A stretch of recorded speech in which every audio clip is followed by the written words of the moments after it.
Since I've been living here in Puerto Rico, I've noticed something.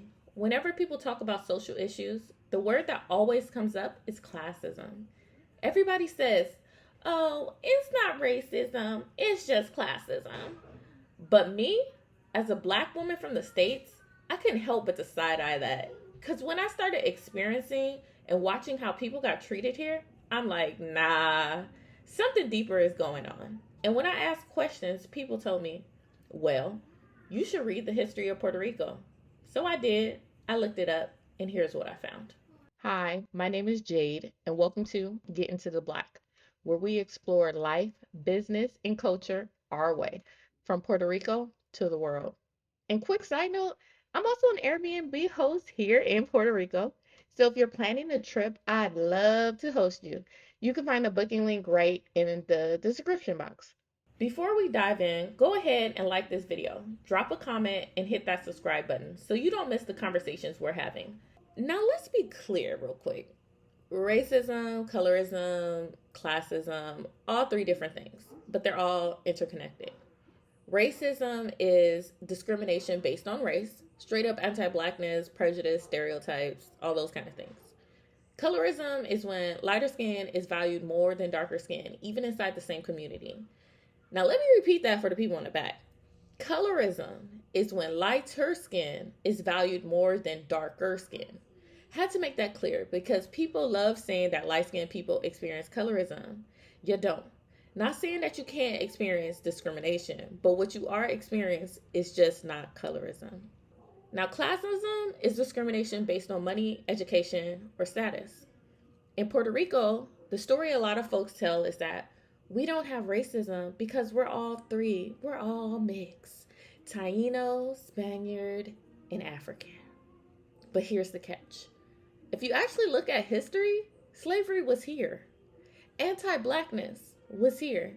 And just because everybody got some African ancestry, just because you can point to your black grandma, don't mean the system stopped treating black folks differently. What actually happened is that color and class got tangled up, so people could point to classism while ignoring racism. Puerto Rico's history is tied up with colonization, slavery, and migration. Enslaved Africans were brought here under Spanish rule, and even though slavery was abolished in 1873, which, side note, the way that enslaved Africans gained their freedom is an interesting story in itself. But regardless, the racial hierarchy didn't just disappear. Research for the University of Puerto Rico shows how darker-skinned Puerto Ricans constantly face higher unemployment, lower wages, and more policing. For example, there's a study published in the journal Ethnic and Racial Studies that talks about how colorism plays out in hiring. Employers admit they prefer, listen to that, they prefer lighter skinned candidates for professional jobs, while darker skinned people are punished and pushed into lower paying work. Angela Dixon found that when Puerto Ricans say they've been discriminated against, they usually explain it as classism. Like, oh, it's because I have no money. But when you break it down, darker skinned people reported way more discrimination than lighter skinned people, no matter how much money they had. Another study specifically on Puerto Rico found that lighter skinned Puerto Ricans tend to move up in life more easily. Better jobs, better pay, better treatment. Darker skinned Puerto Ricans, they face more barriers. That's not just class, that's racism and colorism baked into the system. Another study specifically on Puerto Rico found that lighter skinned Puerto Ricans tend to move up in life more easily. Better jobs, better pay, better treatment. Darker skinned Puerto Ricans, they face more barriers. That's not just class. That's racism and colorism baked into the same system. Now let me bring this down from the books to real life. Let's keep it 100 right now. One thing I've noticed is how Black Puerto Ricans talk about being targeted by police. There was a Guardian article where folks said straight up, they see us as criminals just because we're Black. And honestly, I've seen a difference in how people are watched, followed, or assumed to be dangerous based on skin tone. It's so bad I had a friend who was literally afraid of moving one municipality over because she feared being racially discriminated against. That ain't class, that's race. Another example is identity. You'll probably be surprised to learn that so many Puerto Ricans identify as white, even when their ancestry is mixed. There was a whole campaign called Soy Afro y Cuento, encouraging black Puerto Ricans to actually check the box on the census and identify as Afro descendant because so many people avoided calling themselves black. They'll say, I'm triangle, or use any other word to dodge it. That's not by accident. That's years of stigma around blackness. It's tied to what scholars call black lamento, basically a push toward whiteness as the ideal. That's why some people, even to this day, will say things such as marry white to improve the race.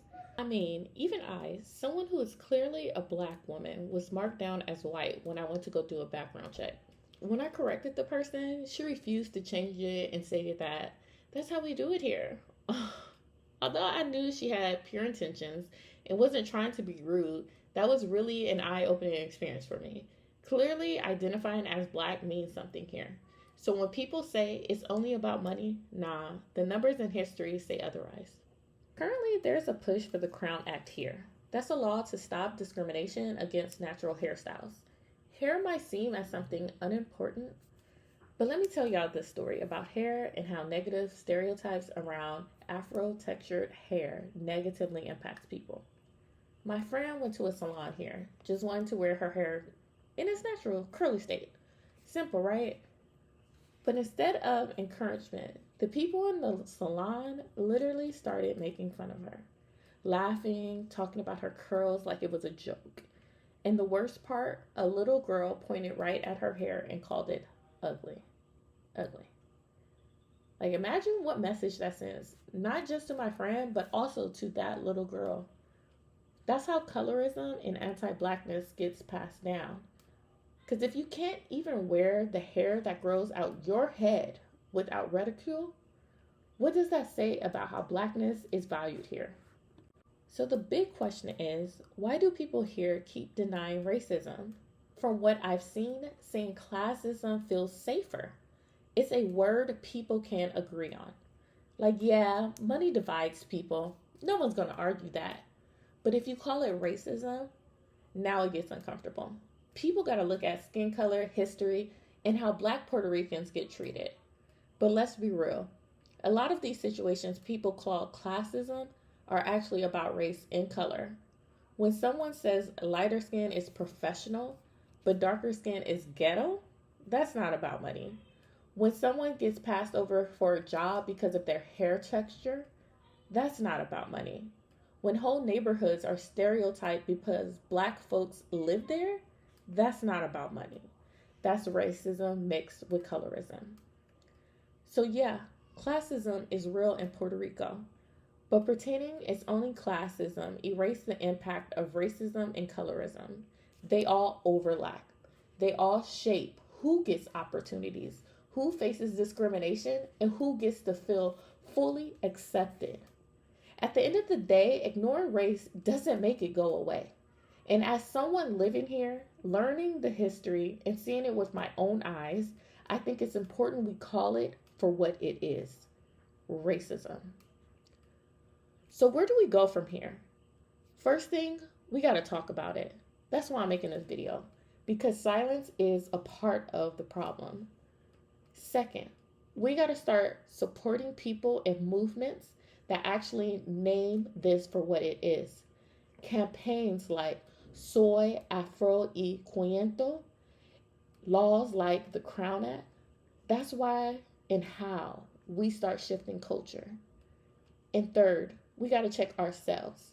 Because yeah, the system is the system, but we also pass down biases through comments, jokes, and the way we treat each other.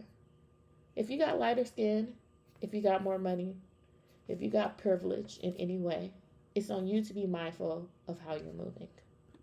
If this hit home for you, do me a favor. Go ahead and like this video, drop a comment, and subscribe. I want to hear your stories too.